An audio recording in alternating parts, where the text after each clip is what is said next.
So ito, bakit ko nasabi na malaking gera yan mga kababayan? Dahil yung ginawa na yan na pagpasok ng China, mga kababayan, ng mga barko o aircraft carrier ng China dyan po sa Batanes. No, at nagkaroon ng isang pagkakamali. No, andyan na yung mga barko na yan. Mga ano yan mga warship yan. No?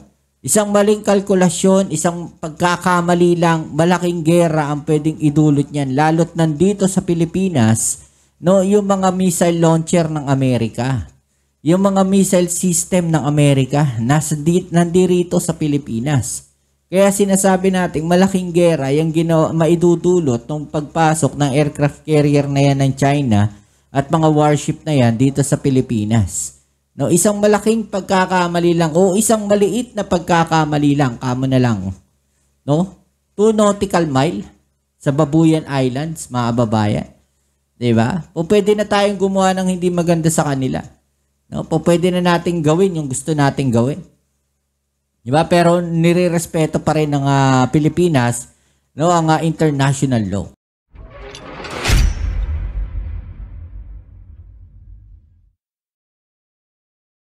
Ayo, what's up? Welcome back dito sa ating channel dito sa Bobs TV. Alright, so tayo nagbabalik ulit mga kababayan at ngayon ay pag-uusapan natin, no, ito pong ginawang hakbang ng China mga kababayan na to, no, tila ito po ay nagpapahiwatig, no, na hindi po sila pabor o sang-ayon sa ginagawang balikatan exercises ng Pilipinas at ng iba't ibang bansa at kasama na nga po dyan ang Amerika mga kababayan.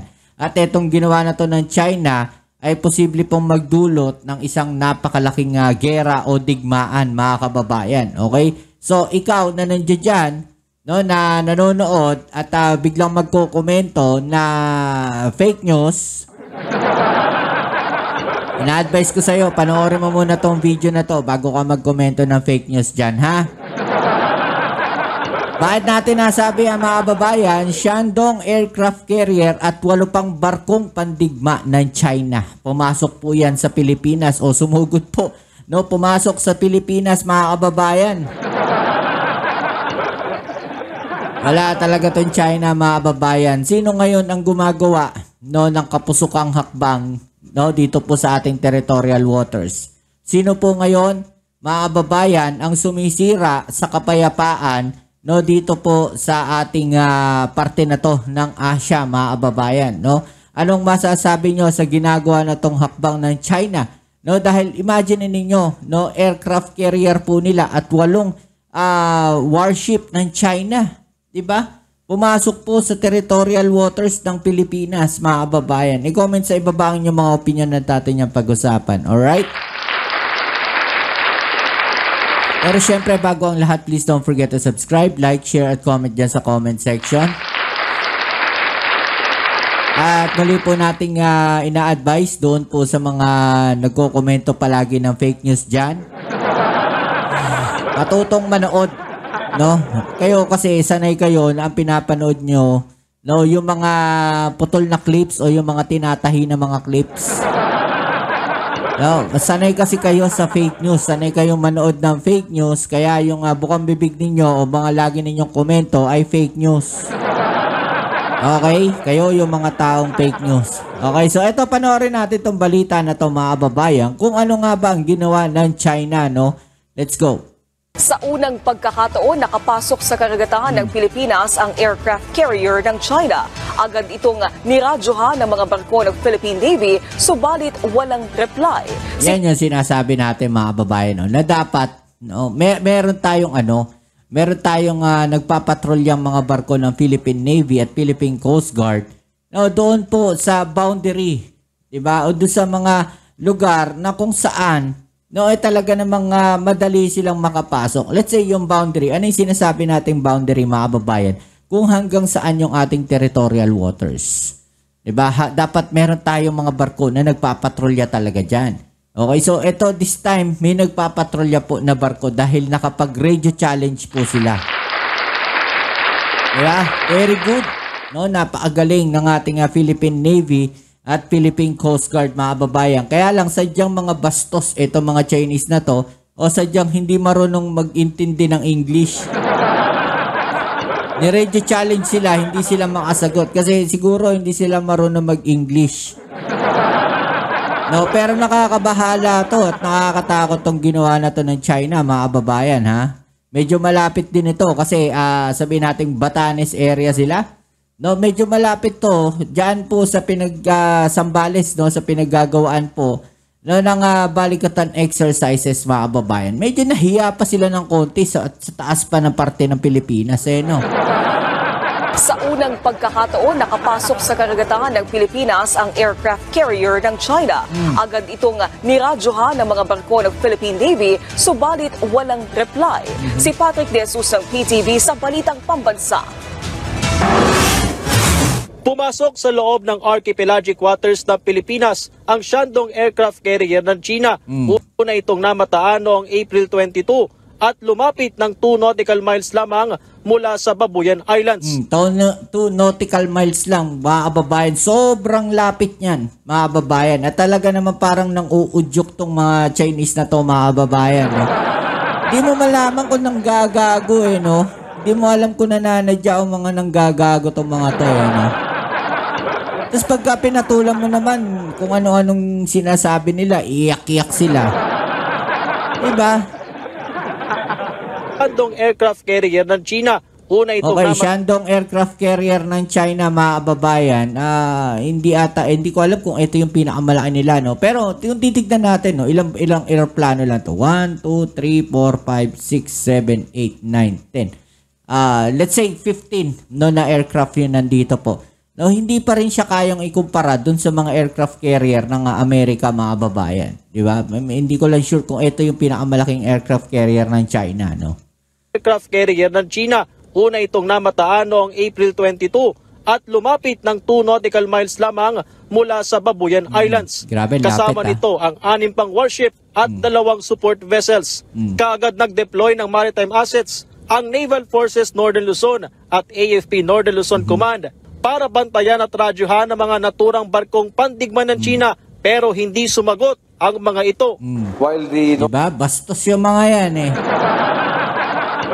Alam nyo, ako mismo nang gigigil ako. Alam nyo yun, kung ikaw lang merong lakas o kung meron ka lang pwedeng gawin, no, mga kababayan, na kung nandoon ka, parang gusto mong pasabugan tong mga barko na to ng China, eh, no? Alam mo, nakakagigil yung ginagawa nila. Sumagot ang mga ito. while the normal procedure is for warship or foreign ships to reply, there are some instances na hindi sumasagot ang mga ito. This is one particular instance that the Shandong carrier battle did not give any reply. At the moment, it was challenged.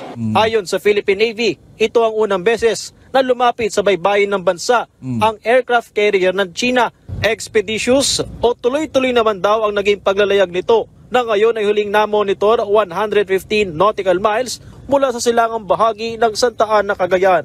Alam mo, merong ano yan, merong gustong ipahiwatig yung mga yan. Hindi naman pupunta yan o dadaan yan dyan kung wala silang ipinapahiwatig, mga kababayan, eh. Protesta yan, no, doon sa balikatan exercises na ginagawa ng Pilipinas. 'Di ba? Protesta yan. No, yung napakaliwanag ng kanilang mensahe diyan. 'Di ba? Hindi sila sumagot eh. 'Di ba? What if kung ang gawin natin eh hindi kayo sumagot at bigla kayong tirahin ng mga missile launcher? 'Di ba? Tsaka kayo magrereklamo, tsaka niyo sasabihin na ano lang, na innocent passage lang. Ganyan po ang ginagawa nitong mga Chinese na to, mga babayan. No, nang uudyok sila, no, nakakagigil, alam niyo 'yun. It is within our territorial waters, but we can... Territorial waters na yan, mga babayan, ha? Samantalang tayo, nandun tayo sa teritoryo natin, dyan sa West Philippine Sea, pinapalayas tayo. Diba? Dapat dyan, hinahabol ng mga barko ng Philippine Navy o hinaharangan din sila, diba? cannot say for certain if they pose a real threat because their passage was expeditious. Sa kabila ng tensyon at iba't ibang insidente sa West Philippine Sea, dapat talaga yung Philippine Air Force natin, mga babayan, naka-ready na, no? Yung mga eroplano natin, pagka may mga ganyan, pinangpapatrolya, sinusundan kaagad sila, no? Hinahabol yung mga yung mga barko na yan. Diba? Para ipakita natin dyan sa mga Chinese na yan na hindi tayo pwedeng basta-basta ganyanin na lang nila. No, kasi pang ano yan pambabastos no yung ginagawa nila. 'Di ba? Parang sinasabi nila sa buong mundo na walang kwenta ang Armed Forces of the Philippines. 'Di ba? Yan yung yan ba, no? Yan ba ang gusto ng mga nasa kabilang parlor? Yung ayaw nilang bumibili ng armas ang Pilipinas, ayaw nilang bumibili ng barko, no, ang Armed Forces of the Philippines. No, kinukundi na nila yung ginagawa ng ating Pangulong Bongbong Marcos na pagpapalakas ng Armed Forces of the Philippines, yung pagbili ng eroplano, ng missile system, no, ng mga barko ng Philippine Coast Guard at Philippine Navy, kinukundi na nila yan, kinu-question nila ng mga nasa kabilang parlor. Yan ba yung gusto ninyo? Anytime nakakapasok yung mga barko ng China, no, sa territorial waters ng Pilipinas, no, yung mga makikitid ang isip dyan, ngayon mag-isip-isip kayo. Dahil kung sakali magkaroon ng kaguluhan, no, wala naman kayong iba pwedeng sisihin kundi Pangulong Bongbong Marcos pa rin Kasi ganyan kayo mag-isip, may gawin o wala ang gobyerno, sisisihin nyo ang gobyerno kasi sarado isip nyo. No? Ganyan kayo. It is within our territorial waters, but we Nasa loob ng territorial waters natin, no? cannot say for certain if they pose a real threat because their passage was expeditious. Sa kabila ng tensyon at iba't ibang insidente sa West Philippine Sea, patuloy pa rin ang diplomatikong paraan sa pagresolba ng mga isyu rito. Kabilang na rito ang isinusulong na pagkakaroon ng South China Sea Code of Conduct. Ayon kay Foreign Affairs Secretary Enrique Manalo, lahat ng mga bansa sa ASEAN ay umaasang may sasapinal ito sa susunod na taon kung kailan ang Pilipinas ang host country ng ASEAN Summit. Kasama raw ang China sa may commitment para sa pagbuo ng South China Sea Code of Conduct at target na magkaroon ng iisang konsensus o kasunduan para rito.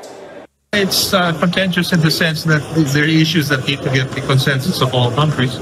But as the President said, we still have to address important issues such as the scope of the code, also the nature of the code and its relation also to the declaration of the code principles adopted in 2002 on the South China Sea. Well, we're all politically committed to having a code by next year, but we'll see. We'll try our best. Samantala, patuloy na binabantayan ng mga opisyal ng Pilipinas sa China ang sitwasyon ng 3 Pinoy na naresto roon dahil sa umunoy pang-espiya. Nagpaabot na rin ng tulong ang gobyerno sa mga pamilya ng ating mga kababayan na taga Palawan. Ang tanong totoo kaya no na mga espiya ng China yan? No? Baka naman ginagawa lang ng issue ng China o nagre-retaliate lang sila dahil napakarami po mga mga Chinese na spy ang nahuhuli po sa Pilipinas, mga kababayan. Diba? So para masabi no na meron din mga Pilipinong spy, ay ganyan yung ginawa nila. Hindi natin alam kung ano yung ginawa nila, no? May nagsasabi nga na daw na parang hawak daw ng China, no, yung mga yan. Huwag naman sana kasi mga kababayan natin yan 'Di ba? Huhulihin ng China na ganyan na wala namang ginagawa. 'Di ba? Na hindi naman totoo. Oh. 'Di ba? Dapat yung mga yan sinasabi nga nila na parang strategy nila na kung saan nahuhulihin nila yung mga Pilipino na yan, tapos in exchange doon sa mga nahuli ng mga Chinese spy. Nangyari na raw yan sa ibang bansa, mga kababayan. Parang palit ulo, no, yung gagawin ng China dyan, mga kababayan. Tignan natin, no, kasi kung yun ang mangyayari dyan, mga kababayan, at nangyari, no, na nagpalit ulo, mapapatunayan natin mga Chinese spy talaga, yun nahuhuli dito sa Pilipinas. Diba? Kasi nangyari na sa ibang bansa Oh. Kasi nawalan ng hanap buhay yung kanilang mga mahal sa buhay na nandun nga sa China at naaresto. Medyo mahirap kasi yung pamilya, no? Hindi ito middle class. Nanindigan din ng NSC na questionable ang ginawang pag-aresto at mukhang scripted ang umano'y pag-amin ng 3 Pinoy na produkto ng Sisterhood Agreement Scholarship Program sa pagitan ng Palawan at Hainan Province. Ang balita ko, nagdadalawang isip ng ibang mga local government units. They're reviewing their sisterhood agreements with China kasi tinan mo naman to, no? Ba't kasi nakikipag-agreement kayo sa China na hindi ata alam ng gobyerno, ng national government? Diba? Dapat alam ng national government yan. Kung makikipag-usap o may agreement kayo, no, sa China, dapat alam ng national government yan. Kasi in the end, national government pa rin no, ang tutulong sa inyo. Kagaya niya, may nangyari. Oh, sino ba tutulong sa kanila? Sino ba namang problema? Diba? Yung national government. Diba? Government units, they're reviewing their sisterhood agreements with China kasi tinan mo naman to, no? Yung beneficiaries mismo ng sisterhood agreements ang pinagbibintangang espiya ng Pilipinas. Mula sa Diba? Yung beneficiary, no, na pinadala ninyo sa China, ngayon, ano? No, pinagbibintangan na espiya ng China. Dinaladala nila sa China tapos sasabihin nila na spy galing sa Pilipinas. Spy ng gobyerno. Kasi pagka mga ganyan, no, yung magiging scholar ka, may screening yan. No, imposibleng walang screening yan. Kahit sinong scholar, no, nadadalhin sa ibang bansa, may screening yan. Ngayon, nag-screening sila lahat 3. Yun na hindi nila na-screen na spy, ganon. Nalaman lang nila nasa China na. Diba? Ano yun? Parang trap lang na nagpadala kayo ng Pilipino ron para gawing spy ng Pilipinas. No, kumuha ng Pilipino dito sa Pilipinas, no, using yung mga agreements na yan, tapos gagawin, palalabasin nila, espiya. Kawawa. Diba? So, ano masasabi niyo dyan mga babayan? I-comment sa ibaba ang inyong mga opinion at atin yung pag-usapan. Alright? So, ito, bakit ko nasabi na malaking gera yan, mga babayan? Dahil, yung ginawa na yan na pagpasok ng China, mga babayan, ng mga barko o aircraft carrier ng China, dyan po sa Batanes, no, at nagkaroon ng isang pagkakamali. No, andyan na yung mga barko na yan. Mga ano yan mga warship yan, no? Isang maling kalkulasyon, isang pagkakamali lang, malaking gera ang pwedeng idulot niyan. Lalo't nandito sa Pilipinas, no, yung mga missile launcher ng Amerika. Yung mga missile system ng Amerika nandirito sa Pilipinas. Kaya sinasabi natin malaking gera yung maidudulot ng pagpasok ng aircraft carrier na yan ng China at mga warship na yan dito sa Pilipinas. No, isang malaking pagkakamali lang o isang maliit na pagkakamali lang, kamo na lang. No? 2 nautical mile sa Babuyan Islands, mga babayan. 'Di ba? O pwede na tayong gumawa ng hindi maganda sa kanila. No? O pwede na nating gawin yung gusto nating gawin. Diba? Pero nirerespeto pa rin ng Pilipinas, no, ang international law. Okay? So, anong masasabi niyo dyan? I-comment sa ibaba ang inyong mga opinion at atin yung pag-usapan. Alright? So, yan muli. Kita-kits tayo sa ating next video upload. Ito ang inyong Kuya Mobs sa Mobs TV. Peace. I'm out.